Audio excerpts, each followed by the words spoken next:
CDP organization taking care of and leading all reporting from all companies, actually, not only the banking sector, but all companies from Central and Eastern Europe. Julia is extremely engaged in getting reporting off the ground in our region, and we've been working closely over the past year, I guess, on many activities together with CDP to make that happen. And the webinar today is one of these. And also joining us is Agata Czerwińska, who is the actual expert on the financial institutions questionnaire, and we're ready to take sophisticated, detailed questions around how to report as financial institutions, especially in this year's reporting cycle.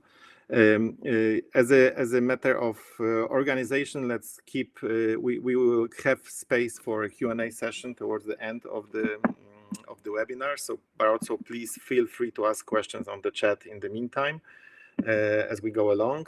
We'll have a Q&A session for all of us later during towards the end of the presentation. The way we're going to run this is I'm going to spend around 30 minutes to give you an overview of the system of decarbonization for banks more broadly, and then for the next hour we will deep dive into CDP and financial institutions questionnaire this year, which will be detailed, but very useful to, especially to those of you who are preparing the reports for submission in this cycle towards the end of July. So just by a short introduction, I'll try to move the presentation now. Climate strategies, Climate and Strategy Foundation, we are now in the process of rebranding. We started as Climate Strategies Poland in Poland, but we've been rapidly developing our activities across Eastern Europe. And we are an NGO that is focused on actually making real impact in the business sector in terms of climate change mitigation and decarbonization of business. We think this is the main lever to actually work with and protect the planet from climate change.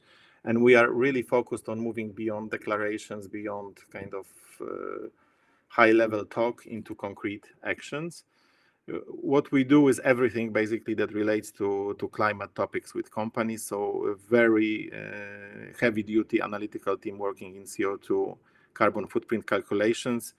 Mostly we do non-obvious things like product carbon footprint is in banking sector, especially. I'll talk about this, the portfolio emissions, scope 3, so things that require more advanced analytics.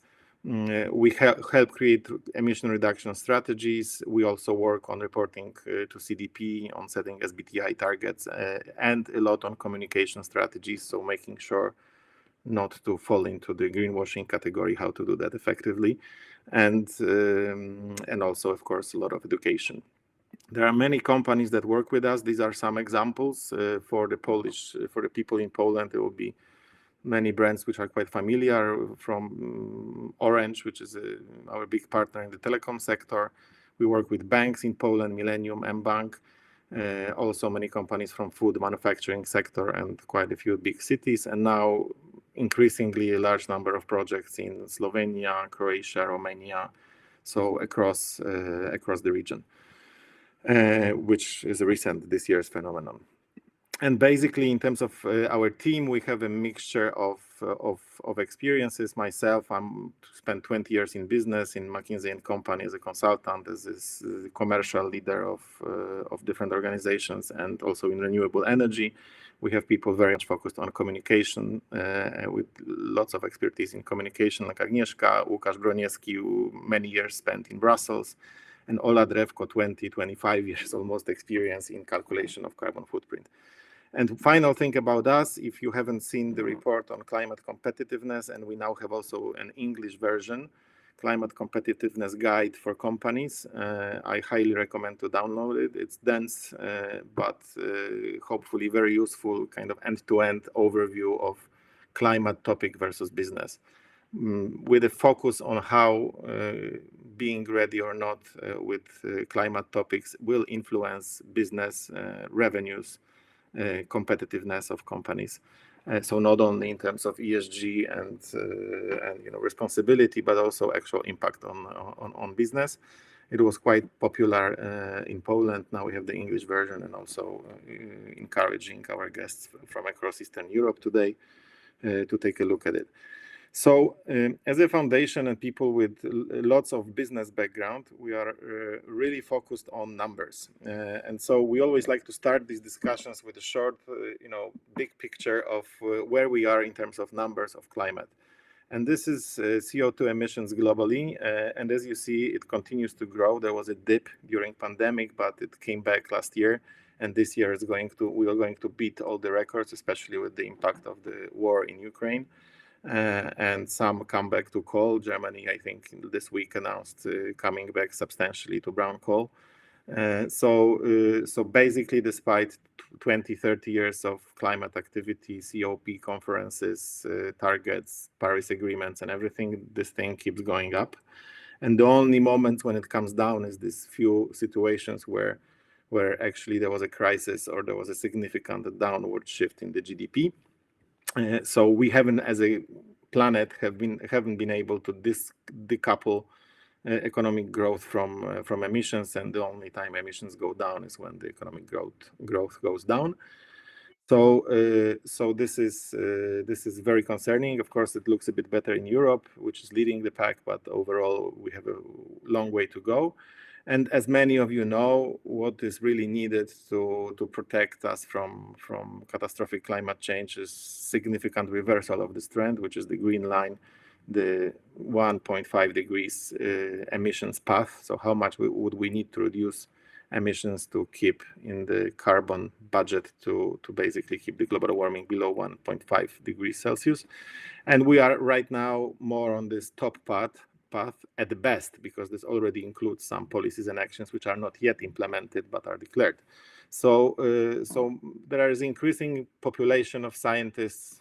Very recently, a new study in Netherlands, but that many more and more climate scientists actually don't believe that we are able to achieve this path anymore. And however, we're still putting up the fight, and even if we don't achieve this one, it really makes a difference whether we are just slightly above it or way above it. The reason it makes a difference, of course, and those of you interested and those who have read IPCC reports will know that beyond 2 degrees, especially towards 3 degrees and higher, we start to have really catastrophic consequences of climate change, feedback loops that accelerate this further, and the thing gets out of control completely. So this is not a webinar about climate change, but we always, as a foundation dedicated to the topic, like to remind ourselves when we discuss these intricate business things why we're actually doing this. And those who are more new to the topic, we recommend some sources. Of course, executive summary of IPCC, I'm sure everyone or most of you have read. If not, highly recommended. We think the best English language source on climate information is Project Drawdown. And in Poland, those who haven't yet familiarized themselves with Klimatycznej is highly recommended to do that. So now, if we have this numerical problem of emissions, how is business related and banks related to this? And if you break down the emissions, no matter whether you do it on global level, on EU level, on Poland, on Germany, any country, and more or less with some differences look similar. You'll see here that Poland is highly overproportionate emissions in power and heat. That's because of our coal and a coal-based energy system. But overall, these breakdowns look similar. And if you look closer behind this, you can estimate that 70% of responsibility across all those categories is business. Because if you talk power and heat, it's on one hand the energy business, but on the other hand, the use of energy by companies. In Poland, for example, only 25% of energy use are households and the rest is business. Similar in other countries as well. And transport, of course, vast majority of transport is business related. Then you have production, construction, which is a sector in itself, agriculture and food processing. Okay, now I'm in headphones. Okay, so it was actually, I need to change my computer, it seems. Okay, this was first time, so I really apologize for that, but now we can go faster. Okay, so coming back to our story, of course, the role of the financial institutions in this is critical. So this is, not only providing green financing, but also very importantly, banks acting as a transmission path, as a motivator and instigator for other companies, sectors of the economy to decarbonize. And that's why it's so hugely important for banks to engage in measuring and working on portfolio emissions, so-called portfolio emissions, meaning the emissions from their assets, credits, and underwriting in terms of insurance underwriting portfolios. This is actually for financial institutions, that's why we have this webinar, and that's what we'll focus on, the most important thing. And for most of you, everyone is probably very familiar with greenhouse protocol and scopes, and many banks measure scope 1 and 2, and even some categories of scope 3. But really, when you look at banks, what is by far the most important is category 15 of scope 3. This picture many of you know, but in banks there's one point which actually dwarfs everything else, which is exactly portfolio emissions. So emissions from investments, from credits, from assets, from client assets. And this really translates, if you look at the reported carbon footprint of different banks. Here we have BNP Paribas on a group level, which is one of the leading banks, reports quite a few categories, but not yet portfolio emissions. So without portfolio emissions, a typical structure of carbon footprint of a bank will look like this. There'll be some scope 1, scope 2, and some scope 3 non-asset categories like purchased equipment or capital assets or business travel and things like this. And similar picture for Commerzbank without portfolio emissions. One thing interesting is that if banks report scope 2 location-based, which is based on average energy emissions in the country, versus market-based, this is exact same picture for Commerzbank, but with scope 2 market-based, you can really see the progress in terms of decarbonizing the electricity. So banks really do that, and here in this case, Commerzbank does quite a bit in terms of purchasing renewable energy to minimize scope 2 emissions. So basically, there has been a lot of work done already across many banks, calculating scope 1, scope 2, having programs to purchase renewable energy to reduce scope 2, and even go into some basic scope 3 categories like those. For example, here, this is quite extensive reporting of scope 3. However, it misses still the category 15, which is financed emissions. And there are already a few banks which report publicly financed emissions. And when that happens, the picture changes completely. Yeah? If you take Raiffeisen Bank International, which started to report only part of their scope 3 emissions, this is not everything, the only corporate loans, you see what happens. Yeah, you have the entire scope 1 and scope 2 emissions being 6,000 tons, 50,000 tons of scope 2, all these other categories of scope 3 in low thousands of tons of emissions. But the category 15 corporate loans portfolio, 20 million emissions. So if you include that category, without category 15, the scopes look like this. But if anytime you include any asset emissions into the reporting, basically 99.9% becomes the portfolio emissions. So this is to say that if you are a bank or a financial institution and you do not work on portfolio emissions, you're really scratching the skin or gliding on the surface of the ocean of what you have impact on, basically. This is super important, and that's what we're going to refer to again and again today. And this was, how do you measure portfolio emissions and how do you work on the whole of emissions of a bank? Today we're going to hear from CDP a lot about disclosure and how you report what you measure, how you report both your emissions and also your activities to reduce them. But the critical breakthrough in the last probably year or so was huge growth in an initiative called PCAF, Partnership for Carbon Accounting Financials, which has developed a standard to actually measure portfolio emissions of selected asset, the most important asset classes of a bank. This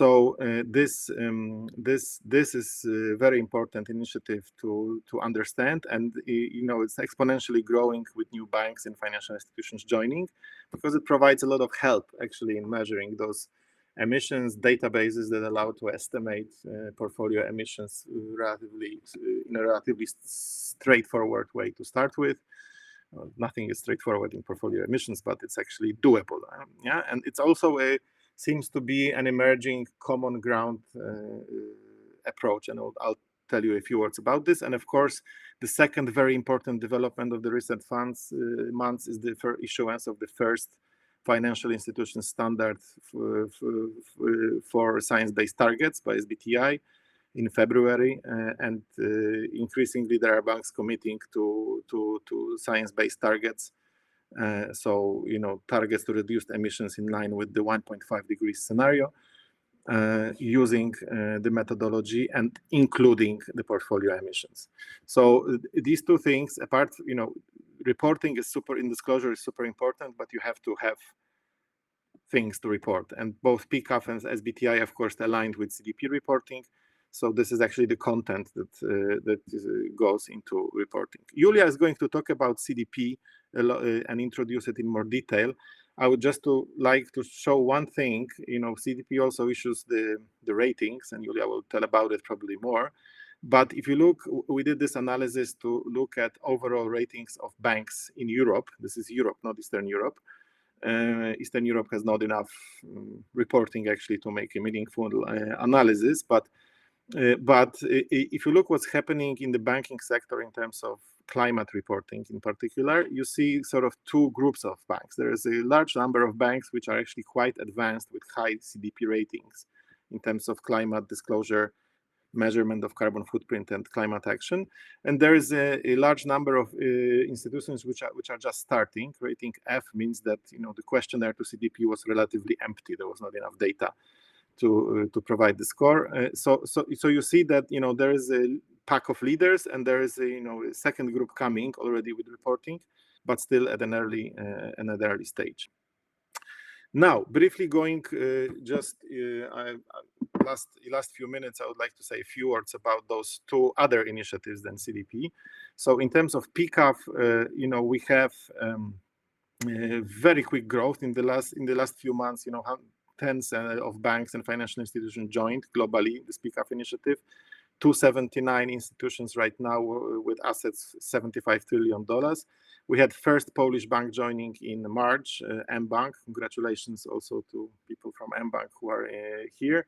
And I noted here also the first CE participants. So these are companies and financial institutions, banks and financial institutions that are leading the pack in Eastern Europe in terms of portfolio emissions measurement reporting. Of course, there are other banks who are included on a global level as a group into this. And PCAF is really now has a standards for 6 asset classes. So commercial real estate, business loans, mortgages, project finance, motor vehicle loans, and listed equity and corporate bonds. All of those work in a similar way. It's actually about calculating the overall financing structure of a given entity and the share of the bank in it and emissions of that entity. So this is the attribution factor. So basically for mortgages, you say, okay, what is the outstanding amount of the mortgage? What was the value of the property at origination? So this is like LTV. And you multiply it by the emissions of that building. And for corporate loans, similarly, you look at total company equity plus debt. And you divide the outstanding amount of the loan by debt, and you multiply it by company emissions. So across the asset classes, the logic is similar. You take the share of the bank's financing in overall financing structure of that entity and attribute part of that entity's emissions, scope 1, scope 2 emissions, to portfolio emissions of the bank. So it looks simple in theory. In practice, it's a lot of difficulties technically to make that work, especially estimating the emissions of those entities that do not report on those emissions. But there are methods and coefficients and other things that allow to make first assessment and then improve the quality of this data over time. It's a multi-year journey. And those banks that do it, they come out with these high millions of tons of portfolio emissions. This is not only Raiffeisen that I showed before, but some of these banks that report this, it's always very high, this emissions portfolio. So it shows the impact of a bank on emissions in the overall economy. We made this analysis just to calibrate. These are the portfolio emissions, not full portfolio, but only those parts of the portfolio that they report for some banks, comparing to two largest emitters. PG is probably one of the largest emitters in Europe. This is a Polish energy company that has two brown coal power plants, the biggest emitters in Europe, actually. So you see that these portfolio emissions tend to be very material for some banks. So that's why, again, getting involved with this, we think it's very important. And finally, SBTi. As you know, SBTi is about getting on the path aligned with science of this 1.5 degrees Celsius increase, the path to reduce emissions. Right now, for financial institutions this year, finally, SBTi released guidance about these short, medium-term targets. With the net zero standard, the long-term targets are, the standards to set them for financial institutions are still in the works and will come around next year. But this is already very important that financial institutions now have, a consistent methodology to set science-aligned targets. And right now, as we are speaking, we have one European bank that already has set analytically this target. This is La Banque Postale, a French bank, but 36 European banks have committed to setting those targets, and among them one bank from Poland, again, this is Bosch Bank. So here, congratulations to Bosch Bank as well.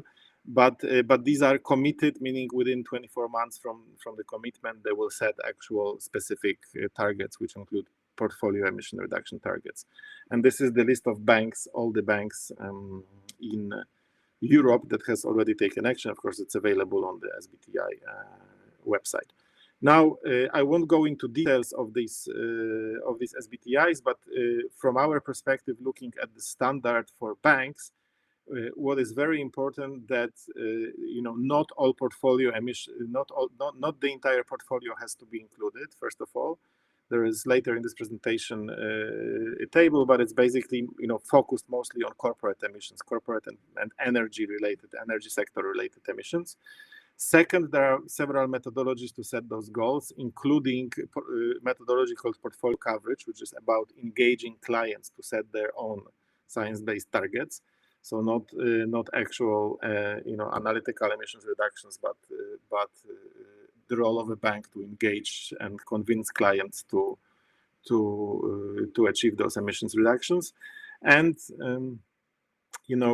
there is a certain process of setting, pursuing, and revising targets, which is quite friendly. So the overall assessment is this is realistic. This is not done in a way that is unachievable for banks.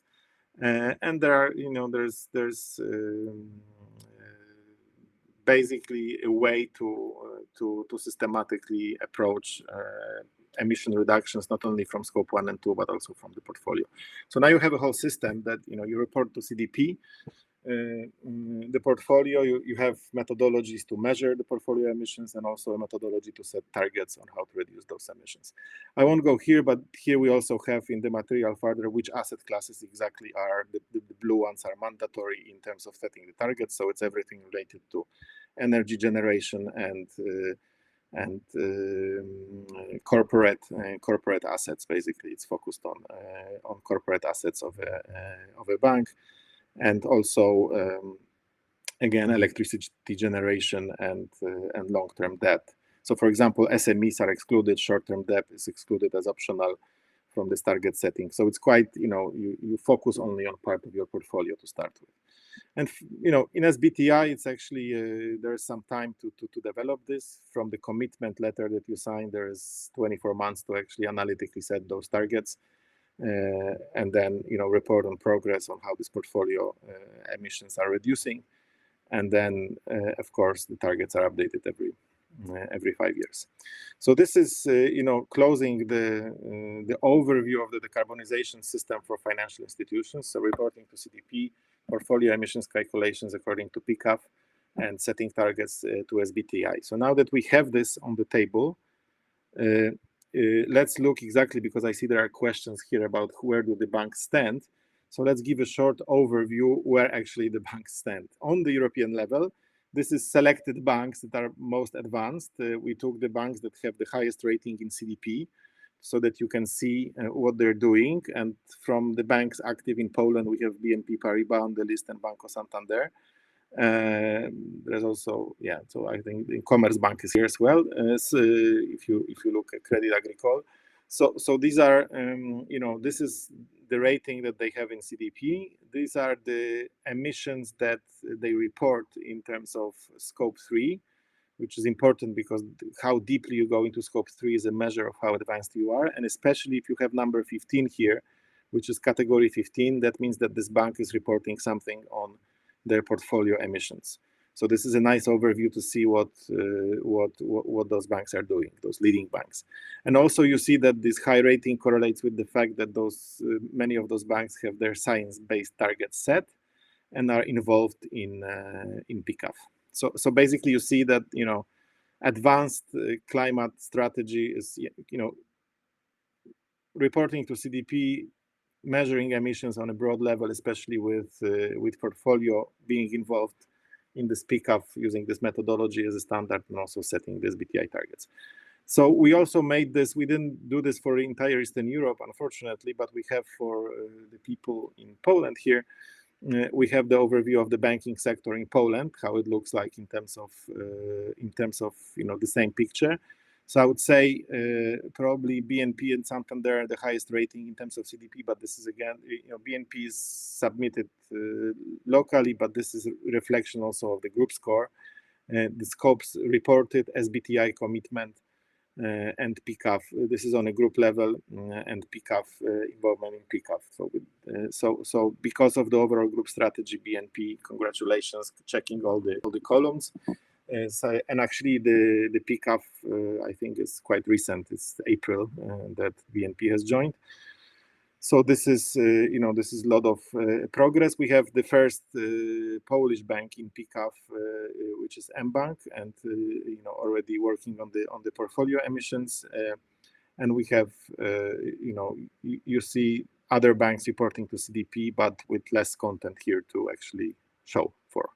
So this is the overview where Polish banking, of course, Bank Ochrony Środowiska not reporting to CDP but setting an SBTi. So it's actually making a commitment to SBTi. So this is actually quite interesting path, but also to be noted. So this is the state of play as we promised to show today. And from our work with banks and our perspective on how to take this journey, we have this sort of climate competitiveness roadmap, and this is the banking version of the roadmap for companies that we showed in our climate competitiveness report. And we think right now for most financial institutions working actively in this stage, so making sure decision makers and the management is aware of all of this, what's going on here. Also, a lot of work necessary to calculate the carbon footprint, especially the portfolio emissions, which is a journey to get portfolio emissions to a good level, is a journey of a couple of years at least.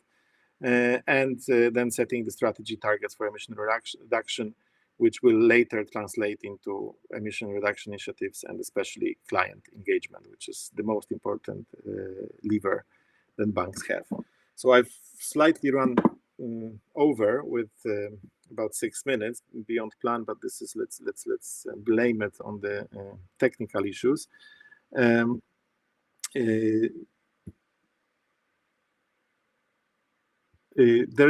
just answer immediately one question here. What is the difference between those standards? There's no difference. They just approach different things. So all of these are actually a reflection of overall GHG protocol standards. And they address different elements. So, for example, PCAF is sort of a deep dive, an addition to GHG protocol, which talks about how to measure the portfolio emissions of a bank. So specifically, this is a deep dive into scope 3 category 15 of GHG protocol. So it's complementary. And SBTI is actually how to set emission reduction targets on those emissions, calculating using GHG protocol and PCAF. Yeah? So these are GHG is our overall language, and PCAF is the sub language for financial institutions portfolios, and SBTI is a methodology to set how to set targets on reducing emissions in line with the Paris Agreement. But we'll park the questions. We'll come back to questions at the end. We just want to make sure also that you get the deep dive into CDP reporting. So with this, without further ado, I will turn to Julia to talk about CDP in more detail, which is, the end game. So once you have all the content, is how do you report it and what do you have to report on? And Julia, tell us also how to get the A score, please. That's the question. That's $1 million question. Oh gosh. Super. Thank you very much. I hope you can hear me well. I took the headphones in the meantime as well, just to avoid any issues. But in case there are any, please let me know. And thank you, Łukasz, for the introduction. It was very, very interesting to see how the CEE financial institutions are performing, but also what is the overview, what is the landscape of the initiatives in the financial sector with regards to climate and environment. So as said, I will now take a deep dive into the CDP disclosure for financial services companies. We will go through, maybe let me start sharing the presentation, and then you will see what's the plan. And indeed, afterwards, we will take the questions in a session. Okay, so hopefully this looks good.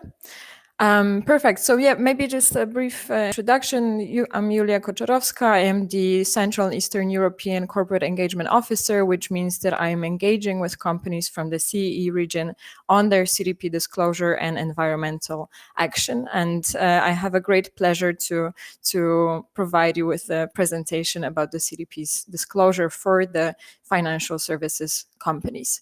So briefly, we'll go a little bit into an overall introduction into CDP for those of you who are less familiar with the organization. Then I will tell even a bit more about why does it matter for you? Why does it matter for financial services companies to interact with this and to take action on climate and other environmental issues? I'll provide an overview of the financial services questionnaire as it differs slightly from the general questionnaire of CDP. Based on what Łukasz was already saying, we will take a deep dive into the portfolio impact module of the CDP questionnaire. And then I will also tell a bit about the nature disclosure for financial institutions, which is something that we are developing very much and putting more and more emphasis as CDP on. And also as the disclosure cycle is in full swing now, I hope some of you are already working on your responses to CDP. So I will also provide you with some tips before you submit your responses. So let's begin with a short intro into CDP. CDP is a global environmental nonprofit organization which provides a disclosure system that enables companies, but not only companies, also cities, states, and regions to measure and manage their environmental impact. And we are working with a network of investors, purchasers, big companies, policymakers around the globe that use the data that corporate cities, states, and regions provide to us to make better informed decisions. What's maybe interesting or kind of different from CDP from the other reporting and benchmarking platforms is that all of our data is self-reported by companies. So we don't base the rating and so on any publicly available data, but we rely on what you are disclosing to us. This is also important from the investor's perspective, as they like to use the raw data as well in their analysis. So how do we work exactly? On the left-hand side, you can see what we call the requesting authorities. The biggest groups are investors, institutional investors, and banks, as well as companies, so big companies that have extensive supply chains usually. But also we have more requesting authorities lately, such as we're running the banks program pilot right now, which I hope to tell you more in some months maybe, and engage you on this program as well. But also some initiatives that organizations commit to, such as RE100 for renewable energy, or the Net Zero Assets Managers Initiative, which are the further requesting authorities, as we call them. So then on behalf of these institutions, of these authorities, we as CDP, request companies to disclose their environmental information on the CDP platform, which means responding to CDP's questionnaires. And this prompts organizations to measure and develop their understanding about their environmental impact and the risk exposure they have. And also, obviously, to disclose on any relevant metrics with regard to their environmental performance. And if you are listening to the webinar, it is likely that your organization has received a disclosure request from either a customer or investors or both or other requesting authorities. And all of this is obviously a transparency mechanism. And we provide comparable data, measurable data to investors and decision makers, policymakers, to evaluate how their portfolio companies are doing. And it's also crucial for incentivizing sustainable finance, as after all, when CDP asks companies to disclose, we are doing this on behalf of the world's biggest investors, such as BlackRock, Vanguard, but also world's biggest companies like Microsoft, BMW, and so on. And they are all interested in utilizing the data because they're making investment decisions and buying decisions based on this. So a quick overview of the most important stakeholders. We have grown our network of investors to 680 investors this year who request environmental information through CDP, but also over 200 supply chain members, as we call them, which means the companies that request their suppliers to disclose to CDP.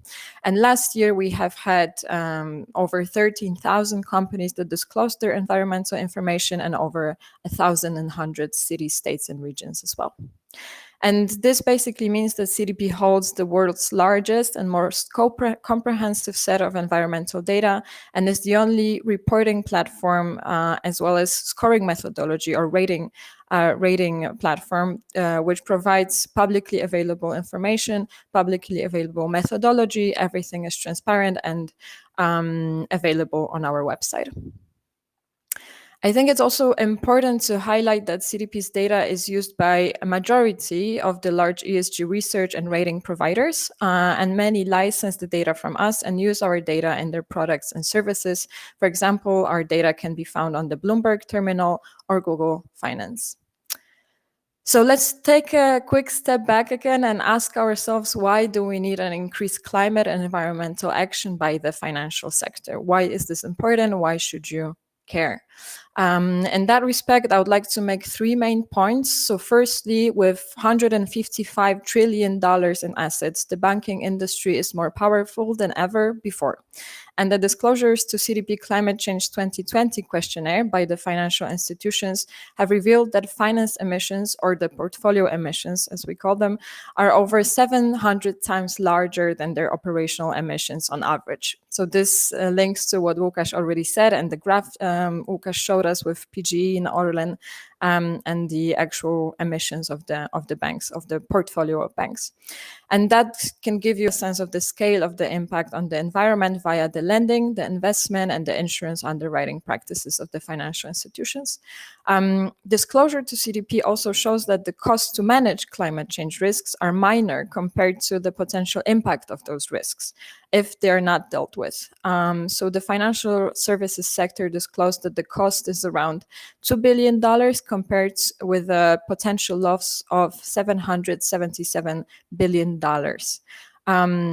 Further, lastly, a study by Banque de France also proves CDP's point that disclosure drives action, and that's why we do it. The study showed that the financing of fossil fuels decreased by 40% when investors requested financial institutions to disclose their environmental risks and their impact on climate change. Just to maybe, this is a good time to also tell you that we will, of course, share the slides as well after the presentation, so you will have a chance to read or go back to some of these sources, and I'll also put the links in there.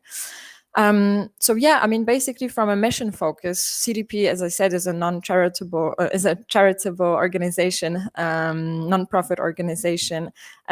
So from our mission's perspective, the financial sector was pretty much the missing link, as it represents a large portion of companies that we engage with on the disclosure side as well. Around 15% of the total companies that disclose through CDP fall in the financial services sector. But up to 2020, the questionnaire that was presented to them was very operationally focused, focusing more on climate impact from the energy use in their buildings, business travel, employees, and such. But with the context of the TCFD recommendations, which highlighted the importance of indirect financing impacts, CDP expanded the focus of the questionnaire to drill into those indirect financing impacts that emphasize the operational focus. So now the questionnaire really incentivizes the redirection of capital to finance the low carbon transition, and enables to measure and disclose financed emissions across all activities. And with this, we also want to create like a positive feedback loop so that the financial sector will engage with their clients as well and investee companies to measure their own exposures, which ultimately will drive an increase in quantity as well as quality of the environmental impact data and, of course, the action on this. So just to briefly give you like an idea of how the financial services questionnaire has been developed and how what was the evolution of the questionnaire.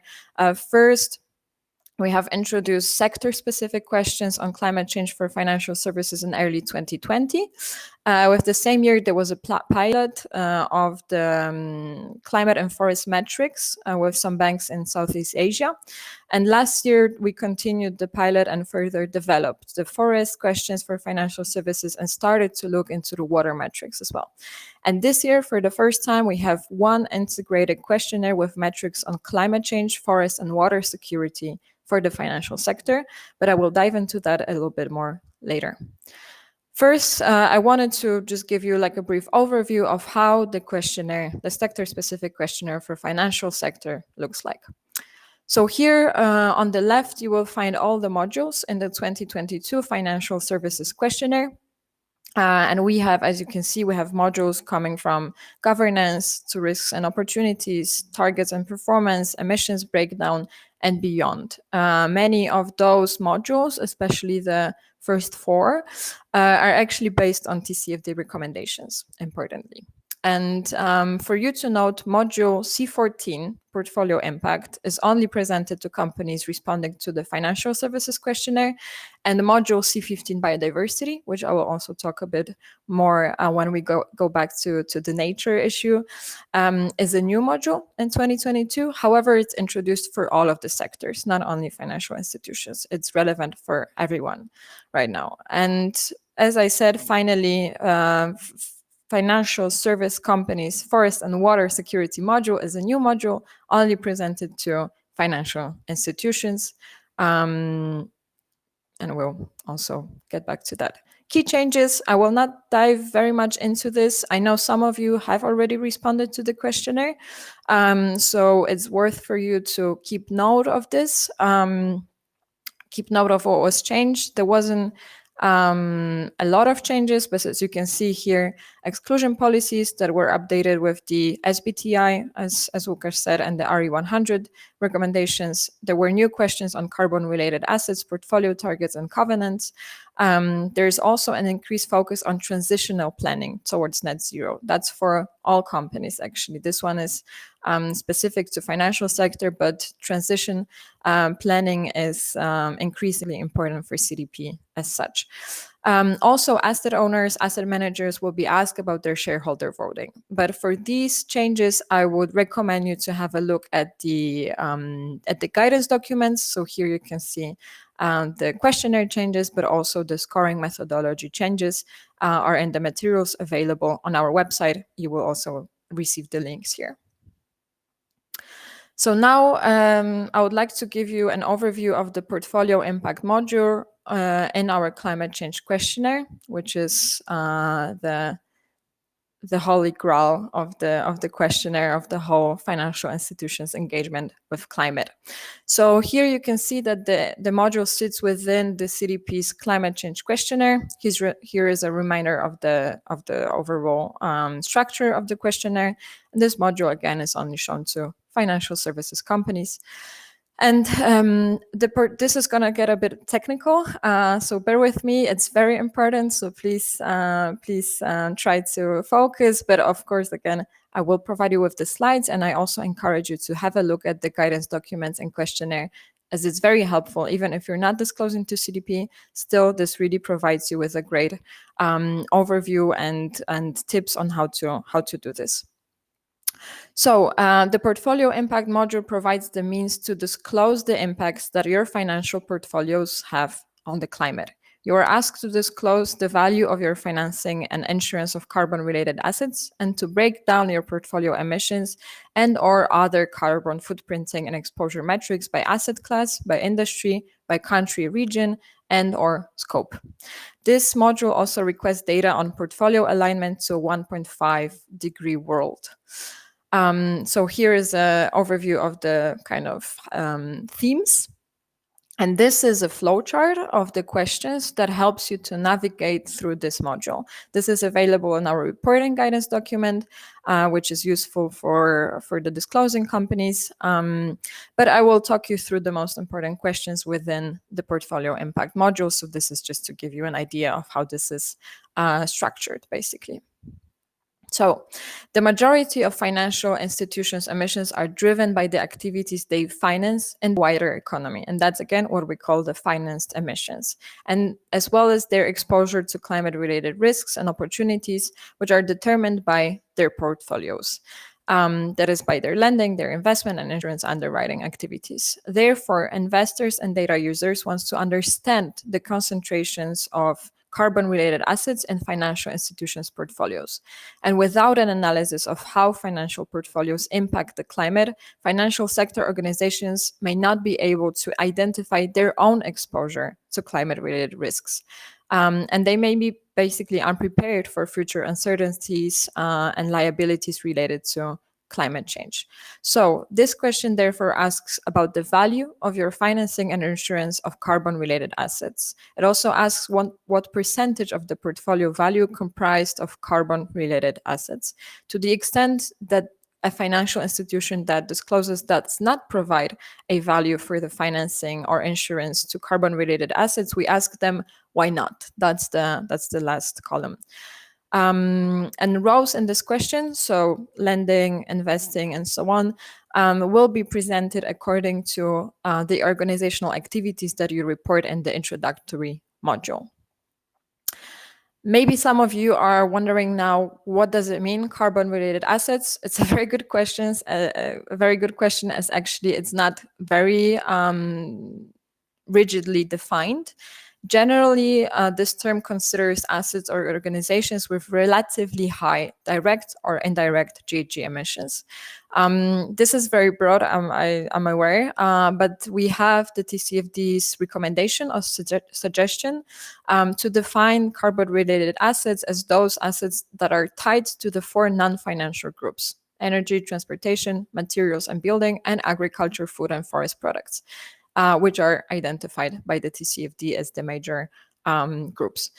And importantly here is that banks should describe which industries they include. So as this is not very clearly defined or not very rigidly defined, you can go with your definition better based on the TCFD recommendation, but it's important that you described which industries you include in general in your disclosure, not only CDP, but in general in your reporting. But I'll get back to that shortly afterwards. So organizations in the financial services sector may measure their portfolio impact using specific metrics to understand how the concentrations of climate-related risks and opportunities potentially impact their financial activities, and also the impact their financial activities have on the climate. This question therefore informs investors and other data users about the extent to which you understand your portfolio's climate-related impact, which means the question goes, does your organization measure its portfolio impact on climate? And again, to the extent that a financial institution does not conduct analysis on their portfolio's impact on climate, we ask them to explain why they don't do this. And for details on methodologies to calculate the carbon footprinting and exposure metrics, please consult CDP's technical note on portfolio impact metrics for financial services companies, which can be found on our website. Here you can see when you go to our website, then you have the technical materials. It's a very good material, very good overview, provides with a lot of hints, a lot of information, a lot of further materials to take a deep dive in. As a general rule for calculating portfolio emissions, CDP recommends indeed using PCAF methodology, which was mentioned by Łukasz. So that's the go-to methodology, but again, please have a look at the technical note for details. So GHG emissions accounting is only one of the primary metrics organizations in the financial sector can use to understand how their portfolio impacts the climate. But in addition to highlighting risks and opportunities, portfolio emissions disclosure is a prerequisite for financial institutions to measure improvements in the climate performance of their portfolios and to measure progress towards the net zero commitments that are increasingly being made also in the financial sector. So this child question therefore asks for details of a financial institution's portfolio emissions, such as emissions of metric unit tons, CO2 equivalents, and the percentage of their total portfolio that has been measured based on the portfolio value. Once again, details can be found in our reporting guidance, but you can see here how this looks like. In addition to disclosing portfolio emissions figure and portfolio exposure to carbon-related assets, this child question you can disclose any other common carbon footprinting or exposure metrics you may have calculated for your portfolio. So this question acknowledges that in addition to GHG emissions accounting, there are a number of other metrics as well an organization can use to understand how their portfolio impacts the climate. And as currently there is no single globally approved methodology or metric, the question allows you to express your portfolio impact using other metrics that are identified by the TCFD. And now we're going to the question related to breakdown. So basically by breaking down emissions and other carbon footprinting metrics by asset class, by industry, by country or regional level, as well as the scope, information and data can be made available to investors and other stakeholders to help guide the development of portfolio footprinting methodologies, also global decarbonization efforts, and the regional legislation. So this question simply asks if the disclosing company is able to provide a breakdown of its portfolio impact. To the extent that they are not able to do this, we ask for an explanation to why not. And in the further 4 questions, which I'm not going to show now, but basically they all go the same and then ask for the breakdown by asset class, by industry, by country, region, and scope. And this is the next one, 2 more to go. So organizations in the financial sector are encouraged to align their financial portfolios with real economy emissions reductions required to achieve the Paris Agreement. And steering the financial portfolios in line with a 1.5 degree world will make the financial flows consistent with the pathway towards low greenhouse gas emissions and climate resilient development. And since the financial services sector organizations are at the core of enabling economic activities, their commitments and targets have a trickle-down effect to the real economy, cascading the impact. And therefore, this question asks exactly that. If you have taken actions to align your portfolio with a 1.5 degree world, should you answer no, you will be requested to explain why not. And you may also include any details on whether you are exploring ways to do this in the future and what actions are you planning to take. And the last one, the alignment with the 1.5 degree world. So organizations in the financial sector are encouraged to assess whether the clients or the investees' business strategies are aligned to 1.5 degree world in order to drive change and decarbonize the real economy. And this is the last question that I wanted to show you from this module. Again, I really advise you to have a look at the guidance. There is a lot of important information in there. There's a lot of links, materials, explanations. Also, all of the questions we are providing in the questionnaire, when they are based on the TCFD recommendations, we also show which one we do the mapping exercise and so on. So now going further to the nature impact of financial institutions, I wanted to tell you a bit more about this. So as fortunately, there is a growing awareness of the importance of the climate change and the climate impact that the organizations have. It's important to realize that forest and water security related due diligence is also crucial to your business. And there is a growing body of evidence that nature-related risks can be financially material to financial institutions, as you can see in the cited materials by Chain Reaction Research or ASP. I'll also link them here so you can have a read. And CDP has also just released a report on stranded assets due to water scarcity. And some of the key findings indicated that the global water crisis is already leading to stranded assets at some of the world's largest companies. For example, the metal and mining, electric utilities, oil and gas, and coal industries have already incurred substantial financial losses with regards to that. And simultaneously, reporting standards and regulation is also evolving to focus on nature and related impacts across land use, biodiversity, deforestation, supply chain, and more. So, for example, the SBTs for Nature, SBTN, which is a network of more than 45 organizations, including the same organizations that stand behind the SBTI, the initial Science-Based Targets Initiative. They're developing methods and resources for science-based targets for nature for companies. Also, PBAF, so Partnership on Biodiversity Accounting Financials, which is as PCAF for climate, as another industry effort to enable financial institutions to assess and disclose impact and dependencies they have on biodiversity of loans and investments. First version of the standard was presented in the 2020 and now is being updated this year. And lastly, importantly, regulation is also evolving. So recently, the UK and the EU are exploring legislation to ensure that imports of agricultural commodities are not contributing to emissions through deforestation and limit or exclude the import of the high-risk commodities, as we call them.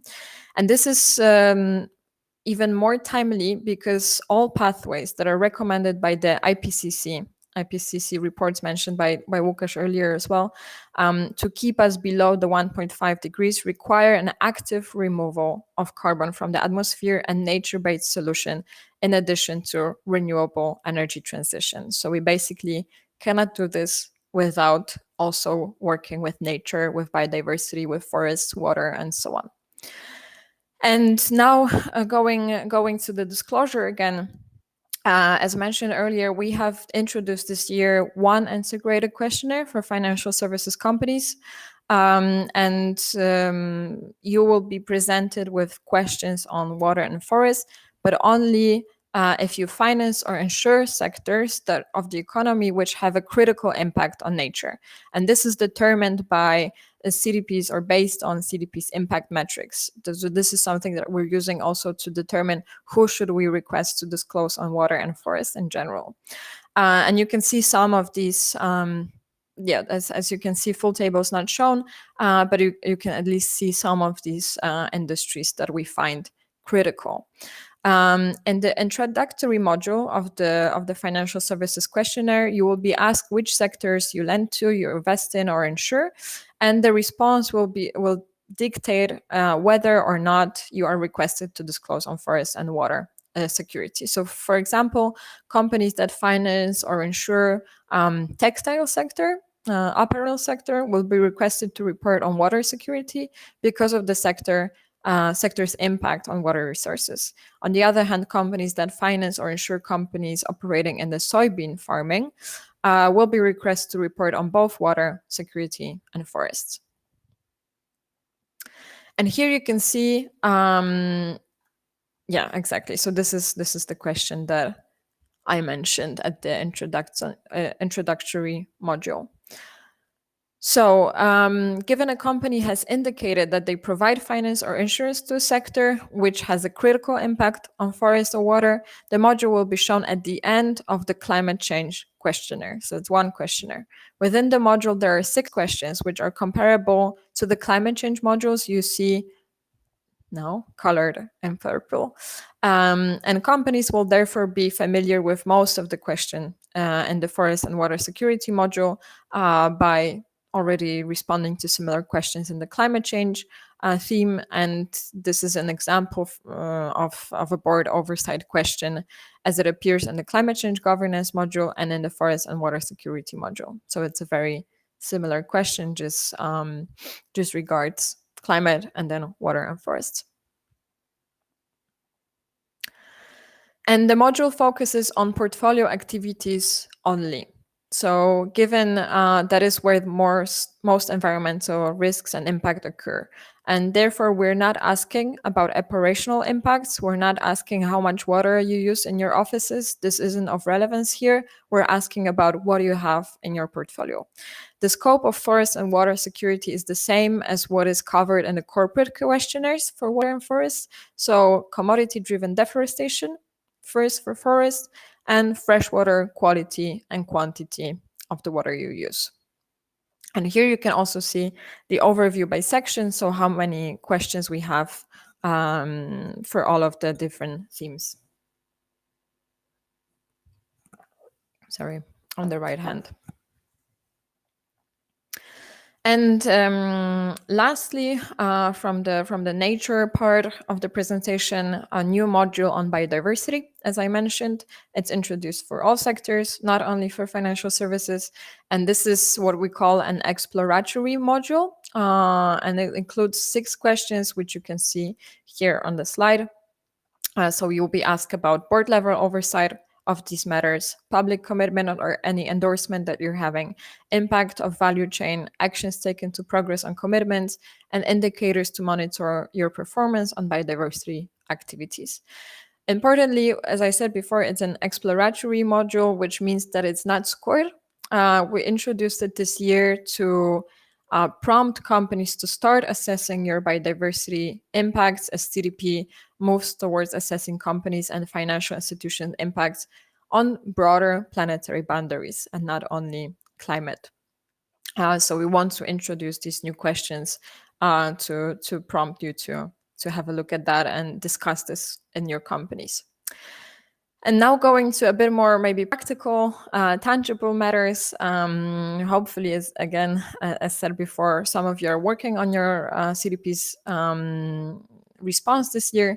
So I wanted to give you a bit of an overview and tips with regards to that. So first, scoring. I think this is something that is indeed very interesting for many companies. And as Łukasz said, we're looking to what do you need to do to get an A and to be on the A list. So scores are received on a yearly basis. We score your responses annually, and it helps the companies as well as the data users to track and guide their progress towards environmental stewardship.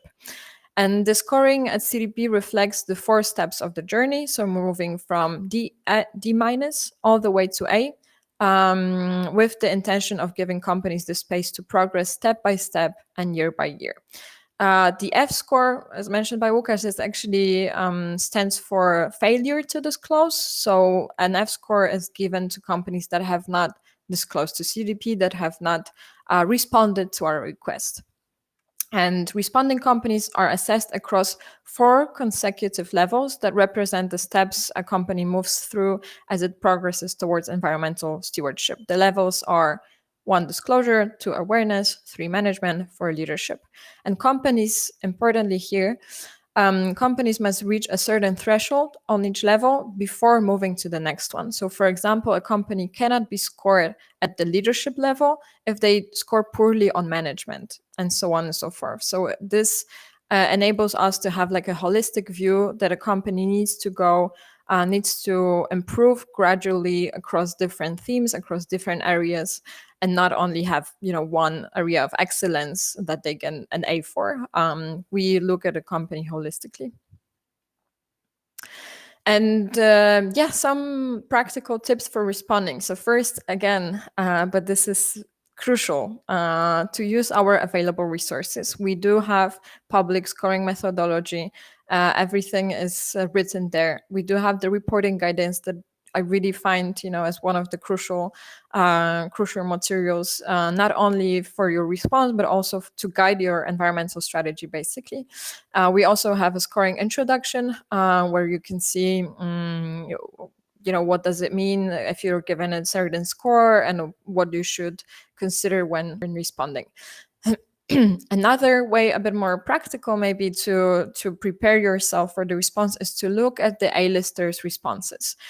So one of the requirements for achieving an A is to be fully transparent, meaning you need to have your response publicly available on CDP's website. So you can log in into our website and look into a response of a relevant company for you. So other banks, other financial institutions, and so on. And I really advise you to have a look at it, because it gives you a better understanding of what's required, but also what are the leadership practices. Very practical and very important to avoid leaving blanks. A blank space basically means that we're not sure how to interpret that. The data user is not sure how to interpret that. It's against the transparency. So in case there is a zero number at something, just write a zero. Avoid leaving not filled spaces in the questionnaire.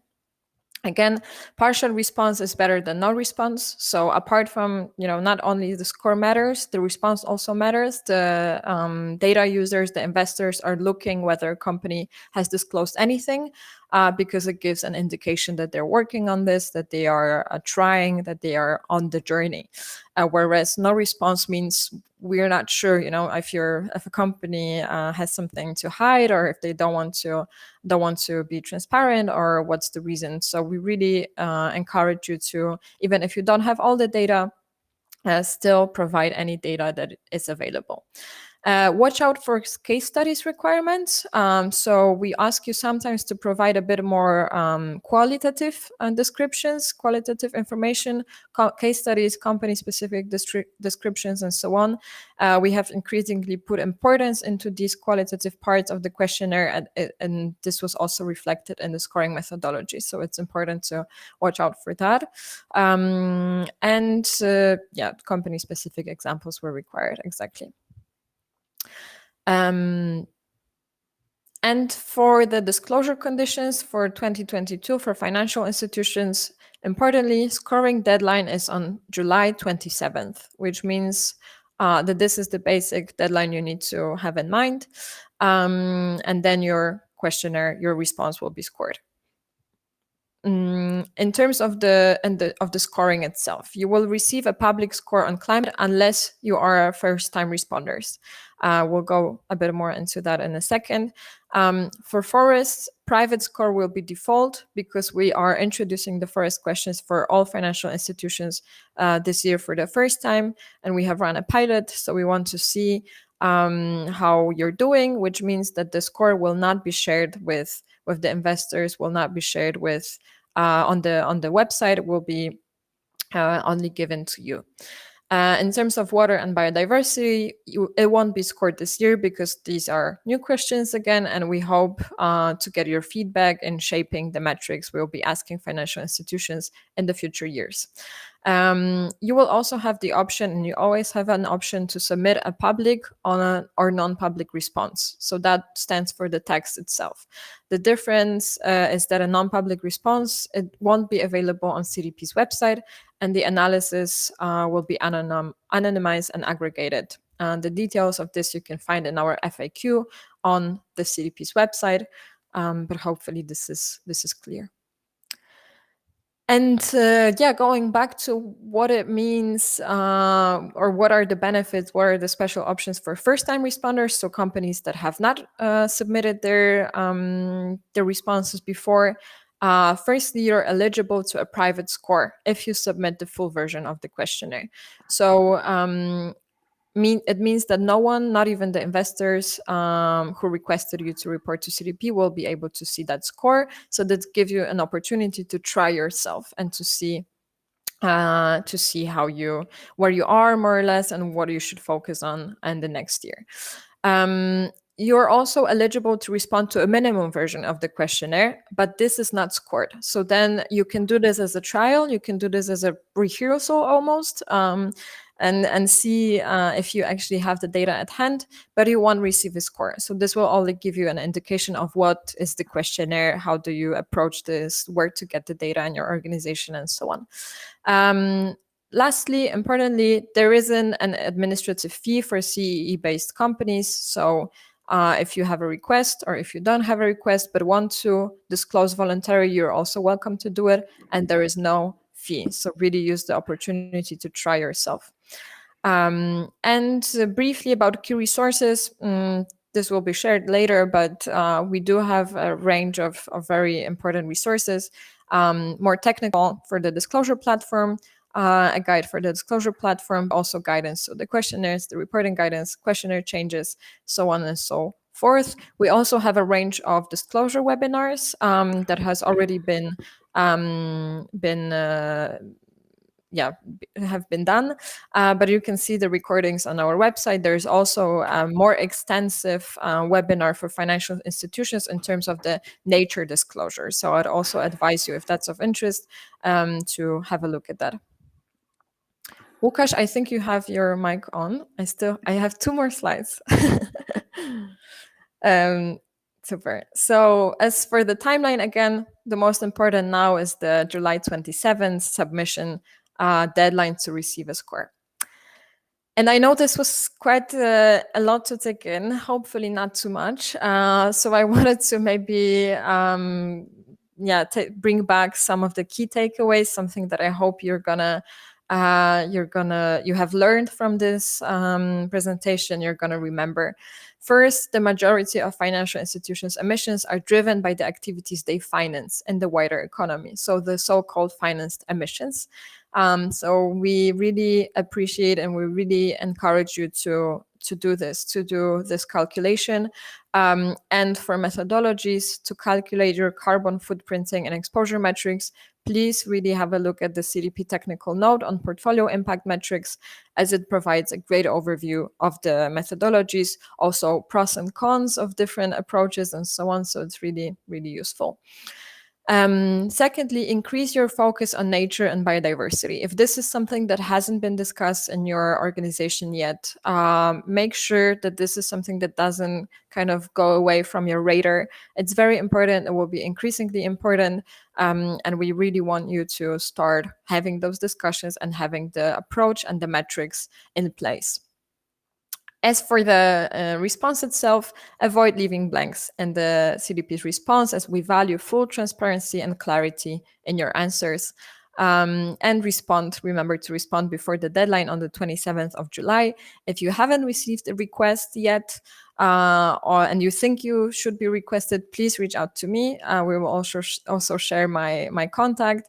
Or also, if you just want to disclose voluntarily to try yourself or to benchmark against your peers and so on, you can also do this with no fee this year.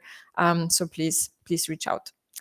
And I think that's it from my side. I haven't seen the questions or comments. Yeah, there are a few actually. There are a few. Okay. So we will now.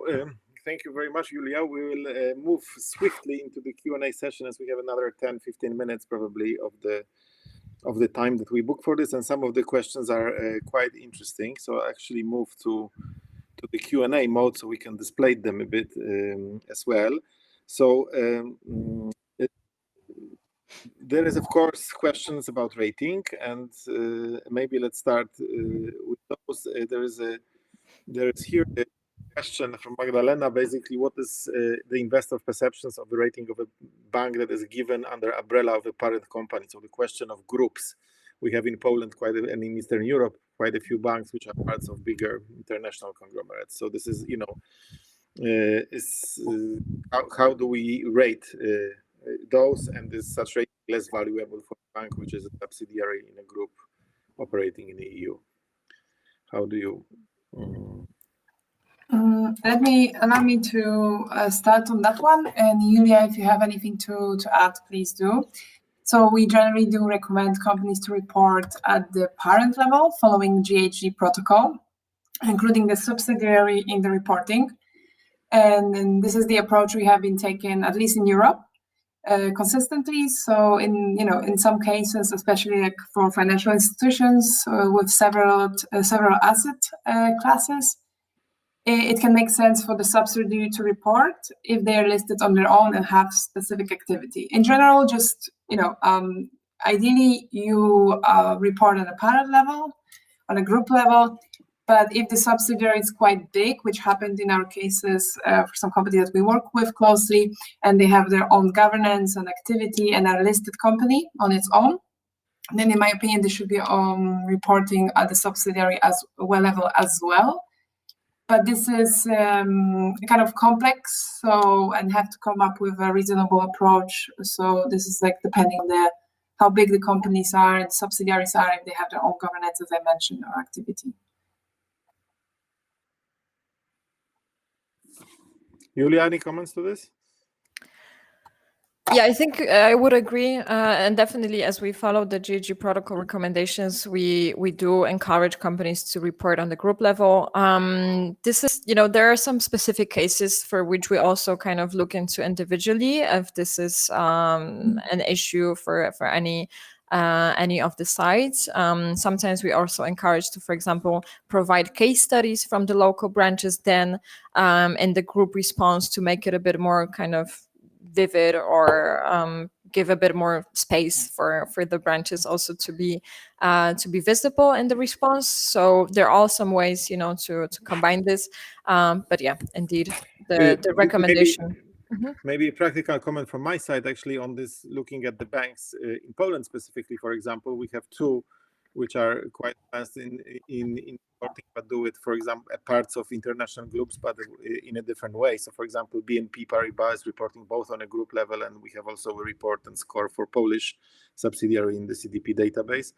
And for example, mBank, which is owned by Commerzbank, but is reporting separately in Poland. Yeah, so those cases differ also by the nature of the relationship, how tightly integrated the banks are in practice, and what's the individual setup. So I think there are different ways this happens in practice, basically. Yeah. Exactly. Within so this general principle of reporting centrally. Yeah. Exactly, and we're happy also to discuss these cases individually. And maybe important to note that also the questionnaire at times asks the disclosing organization whether the practices are aligned on the group level. So this is, highly important. And if they are, this actually stands for a leadership practice. So because in the cases, where there is an international organization that has different approaches, different strategies in different countries and regions, this is difficult to account or to rate. So this is, something that we value at the leadership level, to have an aligned kind of strategy and practices for all countries. Yeah. Okay. Another question is, I think, something I hear very often from companies that start on the journey, because we are, all of us here, Julia and climate strategists, we all live in the world of reporting and targets and emission reductions. For us, it's second nature. But many companies that go into this really get confused because there are so many initiatives and so many things. So I think this is a question I get quite often. What is exactly the difference between CDP, PCAF, SBTi, and so on? And I think the good metaphor to think about it is actually, for 100 years, companies have been doing financial reports where there are, metrics like P&L and balance sheet and things like this. And now we are introducing carbon accounting. So second set of accounting numbers, which relates to greenhouse gas emissions. And a lot of those initiatives are like a reflection of what you have in the financial world. And in that sense, the GHG protocol is like, accounting standard, basically, of how do you account emissions. It's like the law on accounting. Yeah? That's the GHG protocol, and PCAF, for example, is a deep dive that says, okay, this is the specific accounting standard for banks. Yeah? So GHG and PCAF are the accounting standards. It's how you calculate your emissions. CDP, of course, is a platform. This metaphor, pushing this metaphor forward, is a platform for publishing detailed financial statements. Yeah, in a way, carbon statements in this sense. So it's actually a format, a questionnaire, and a publicly available set of data that so it's like register your financial accounts in the official registry, basically, according to a predefined format. It's a format for reporting. And SBTI, of course, it's how do you methodology to set your revenue and EBITDA targets in the financial sector. So this is, once you know your accounting, once you know where you are with the carbon emissions, how do you set your targets? So this is basically taking those numbers and saying what they should be 5 years, in 10 years, and in 15 years. So this is like a budgeting process for setting revenue and EBITDA, or performance targets, basically.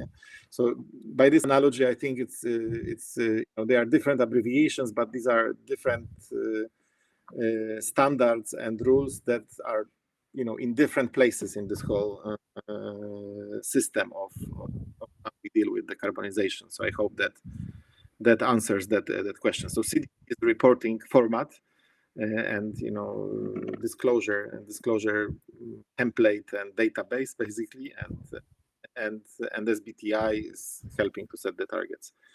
I would just add maybe briefly that also importantly, we're all connected. So yes, if you're engaging with one, that's good, because it means that probably at some point you will need to engage with the other as well. Like CDP is recommending to follow GHG protocol for measurement. Also recommends to follow SBTI to have your targets, emission reduction targets verified by the SBTI. And also CDP is a founding member of the SBTI. So actually we are very closely connected also in terms of the actual structure of the organizations. But indeed, if there's one goal to do something with your climate impact, we are coming from different angles to help you with that and to approach this. And yeah, CDP is a disclosure platform. So meaning this is where you can show the data to the data users, to your stakeholders, to your investors. You can also request the data, because as many of you are banks and financial institutions, you can also join CDP as an investor signatory, meaning that you can request companies to disclose to CDP. And then also this will help you to get more information on our portfolio emissions. So yeah. That's another layer, but I think this is a bit of complexity, and that's why it's important to spend time and also get help. And frankly, as foundation, we are also helping in Eastern Europe, in Poland, companies and banks to get a grip on this and basically build competences internally to deal with this, because this is not going to go away. So our perspective is, rather than making one effort to fill in the questionnaire, it's better to invest in building internal competences to actually work with this new world of carbon accounting, reporting, and target setting, basically. I think this is important conclusion as well. And this was a question of, does the single factory receive a certificate that is carbon neutral, and which papers are trustworthy and broadly acknowledged? And this opens the whole new topic. But I think the closest thing we have to actual fair non-greenwashing carbon claims is actually the SBTI initiative that we talked about, because this is very tightly linked. And I can say that from our perspective as a foundation focused on actual impact on climate change, we've scanned the world for what is good for companies to use in this respect, and what is also trustworthy. And we think at the current stage, there's probably no better methodology to set targets and define carbon neutrality than SBTI. but that's also not easy. So many companies choose kind of very superficial claims which are not substantiated by proper standards, and that's greenwashing basically. But if I were to recommend one thing how you can go about really becoming carbon neutral is probably, I don't know, Julia, if you would agree, but of course I would agree. However, I think for a single factory that's maybe a bit more complicated, as usually all of the initiatives recommend to go with the company level, and that's where the impact sits, yes. to cover your full company, the whole group basically. So with a single factory. Yeah, I would assume that this is one company that is single factory. Of course, it's a single factory of a bigger company, then it's a company level discussion. Of course, very, very catch. Yeah, but if this is just a company that has a single factory, it's still SBTi works. It's much simpler in this case, of course, than in a bank. Just to be clear. So that's okay. Let's take another one. So this is for you. Do you encourage as CDP other sectors, the financial institutions, to measure and disclose emissions? So are financial institutions in deep trouble because they have this portfolio, or others have to work on Scope 3 as well? I'll maybe respond briefly, and Agata, if you want to add something, please do. Yes, of course, we do. It's very important. We also encourage not only to measure and disclose, but also to verify your emissions, if that's possible. So basically, the Scope 3 emissions are present in the questionnaire. It's only for the financial services that we kind of take out the category 15 investments for the portfolio emissions to a separate module, because it's such a big topic and it's so important. But for all the other companies, we of course encourage to measure and disclose all Scope 3 emissions categories. The more, the better. Mm-hmm. Oh, I think okay, and I think this is also directly to CDP. Mm-hmm. Yeah, okay. Let me take this one then. So directly, the CDP does not offer consulting themselves to reduce the impact, but what we do offer is, for example, the team I'm working on is reporter services. So we have a small amount of companies that we offer service to help them, improve the quality of the reporting, guide them through different strategies, help them set up the targets, link them to the responsible organization to help them out with anything that they will have any doubts on or questions about. We also do have we work with different partners. So we have on our website, you can find this accredited solutions partners that we work closely with, that are aligned with the frameworks that we're using. And if you need any specific help for any, either it's targets, emission verification, emission calculations, we have a list of companies that you can directly reach out to and seek support. But as for CDP, we do have the reporter services or supply chain membership if you had many, but that's not really related to financial services in this case. But reporter services, yes, and we have dedicated account managers that are kind of experts in financial institution reporting as well. Yes, and I can add from my side, of course, we as Climate Strategies Poland are very happy to work with quite a bit of experience by now in financial institutions, so we're happy to help. Also, in our key focus sectors are financial institutions, food industry, combined with retail, and also automotive and other export industries, actually, which are very important in Eastern Europe. So for industrial players, for food companies, but for financial institutions, can bring quite a bit of expertise to help you with both CDP, building the climate reduction strategies and programs, setting targets, and getting on the journey to become carbon neutral. And it's a quite fascinating journey to be on, actually. Okay, I think we've exhausted all questions, and we also run six minutes over with our time. So unless there are any other questions, I would probably bring our webinar to a close. Thank you very much, Julia and Agata, for detailed and practical help within the reporting cycle. I think we will continue the journey on decarbonization for financial institutions, and we've talked about reporting with CDP.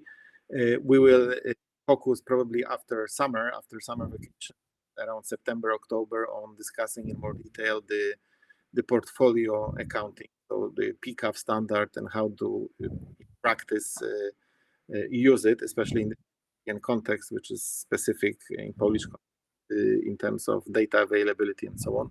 So we probably will plan a practical webinar in the fall around portfolio, and with lots of focus on that. And also the next stage probably around SBTI and SBTI targets for financial institutions, so that we close the whole three-part system of the calculation for financial institutions, is reporting through CDP, calculating portfolio emissions with PCAF, and setting targets with SBTI. And hopefully we'll get more banks involved in those initiatives and having impact on their portfolios and the companies that finance, so we can move the countries and the region forward on the decarbonization journey. Thank you very much. Feel free, you'll receive the materials, both the one I shared and the one that Julia shared, with contacts to us. So please feel free to reach out to us if you have any questions specifically to what we discussed today, or you have any questions in your problems in your journey. Thank you very much, and have a good afternoon. Thank you very much, Łukasz. Thank you. It was a pleasure. Thank you for hosting us.